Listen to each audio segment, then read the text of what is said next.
Welcome back to part 2 of Garden Tidy, and today's little mission are my beloved plant pots. Oh, it's so nice when the sun's out, isn't it? Now, I've been told by good old ChatGPT, also known as Chatters, that the best thing I can do here is take out all the dead heads and take off all the brown, dead, straggly bits, cut down until you see a bit of green, and basically give it a good watering and then pray, really. That's all we've got, isn't it, as gardeners after time? Depends whether the luck and sun is shining upon us and our poor plants.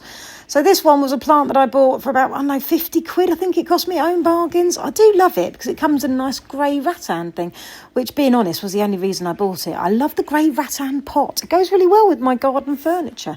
So I can't remember what the plant was. I think ChatGPT Chatters did tell me, but I can't remember what it was. But it had a nice white sticky uppy flowers. Here we go. Now we pray. So that can go back, and we're going to give it a good watering. Lots of lovely watering.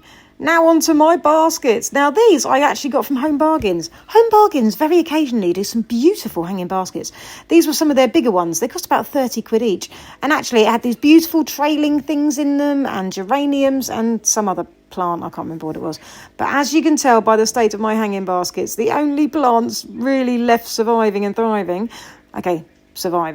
are my geraniums. So they all needed a good water. At that point, there you go, my hose broke. I had a nice little shower then. That was lovely, wasn't it? My son, who was out in the garden, thought that was hilarious. There I am, fixing said hose. Why does one job turn into 27 jobs?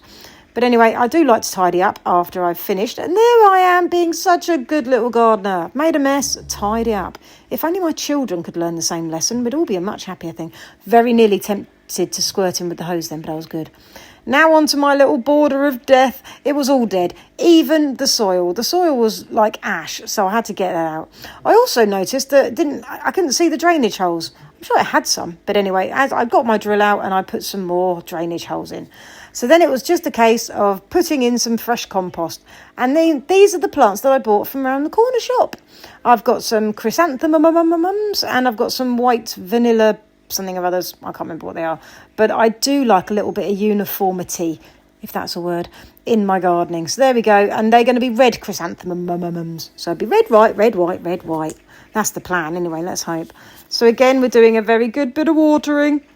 And then I had a couple of plants left over, so I thought, you know what? Let's just put them in one of my now very empty hanging baskets. Oh dear, part 3 is going to contain more trips to the garden centre, I think. That one's dead, that one's definitely dead, and there's probably more death above there as well. But for today, that's another dead one. But doesn't that look good? We did a thing.